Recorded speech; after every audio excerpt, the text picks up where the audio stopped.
Evening, we have a great news to share with you. My client's green card was approved today, December 9, 2023. What a lovely Saturday. In this video, I am going to talk about the story, the facts, and the timeline. Bijoux Ngwanda here, immigration lawyer in the DC metropolitan area. If you're new to my channel, please go ahead and subscribe. If you are not new, welcome back and thank you for subscribing, and please do not forget to hit the notification bell so you don't miss out on anything. If you enjoy the content, you go ahead and share, like, don't forget to comment below. Also follow me on all platforms. Links are in the description box below if you need a consultation with me. 202-751-2180. Email bijoux.ngwandaesq@gmail.com. Let's get right into the story. In 2003, okay, my client gets here in the US with a B1/B2 visitor visa. However, at the time of the interview, he misrepresented facts, lying to a US official. Big mistake. And this mistake cost him a lot. Denials, delays, attorney's fees, just avoid it. Lying to a US official, it's a costly mistake, okay? Let's just put it that way. In 2004, however, he gets married to a US citizen.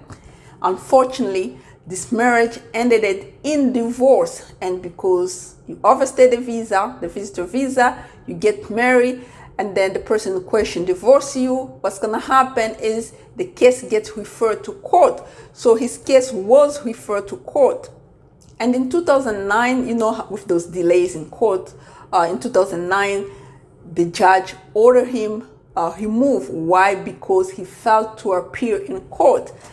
Mistake number two. However, this mistake was justified. The reason he failed to appear in court is because he never received the notice to appear. So later that year, they ordered him removed in September of 2009. But in November, he got a lawyer, and the lawyer was able to actually cancel that order of removal and give him the opportunity to defend the case, to defend himself, okay? And the case was reopened, right? Because they send you to removal, you have to have some type of defense. Now you failed to appear. When they reopen the case, it's not because they want to terminate it, it's because now you have to do what you were supposed to do that you failed to do at the first time, okay? So while the case was open, this client went and got married again. This is the second marriage in 2010. And this other lawyer, this is the second lawyer now, administratively closed that open case so that USCIS can adjudicate I-130. And USCIS took too long to adjudicate I-130. In 2018, that I-130 got denied because of misrepresentation. I guess at some point they had to sue USCIS so that USCIS can actually decide on the case, and USCIS actually ended up calling them for the interview. That's when they find out about those misrepresentation and they denied the I-130 petition, okay? But the case with the court was administratively closed. So he came to us in June 2021. We start over because the appeal time was already passed. We start over, and we didn't mind the other appeal that the other lawyer filed. That's when I say, when you file the appeal, just file, especially when it comes to USCIS, just use the form 290B, because if you're going with using EOR 28 and filing with BIA, that's gonna take forever. So we just disregard that, and then we just started over.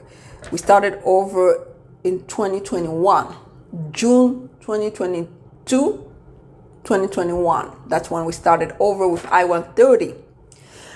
Sorry, we filed I-130, and in the meantime, because he wasn't working, we filed a I-485, and the reason we did that is because the case was administratively closed with the court. So even though he was in removal, we were able to get the work permit with USCIS. but because he was in removal, USCIS couldn't adjudicate the I-485. So what happened later on is that USCIS closed that I-485 that was pending with them. And when the I-130 was approved in January of 2022, so we went ahead and pretty much went back to court, recalendar, and terminate removal proceedings, which took us sometimes in the middle, but we did that. And then we went back to USCIS. Then USCIS reopened that case, that green card case that was still pending, and requested more evidence. Misrepresentation was still haunting my client. At that point, we had to file for a waiver. And because, you know, with a waiver, you have to have a qualifying relative in order to win the waiver. Waiver was approved 2.5 months later, and that's why this green card now is approved. So the moral of the story is this: once somebody, maybe by mistake or maybe misguided or maybe just, you know, for some reasons, the person lied to a U.S. officer, what's going to happen later is you're just going to face a challenge, because USCIS, before granting you a green card, they review your entire file. That's why it takes too long, because they have to double check. That's why the green card takes too long before an approval. You know, a minimum or 2 years of 1 year and a half, because they do review those cases. And once they find out something bad happened, then they're gonna request more evidence, and then you're gonna file for a waiver. And you know, waiver is a matter of discretion. You know, under Trump, a lot of waivers were being denied.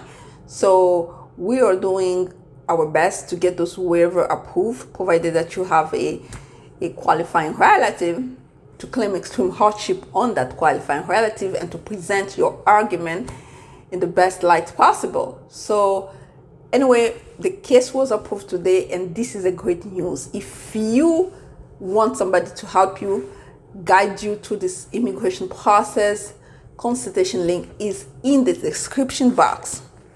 And we know this is a lovely Saturday. Until next time, bye-bye.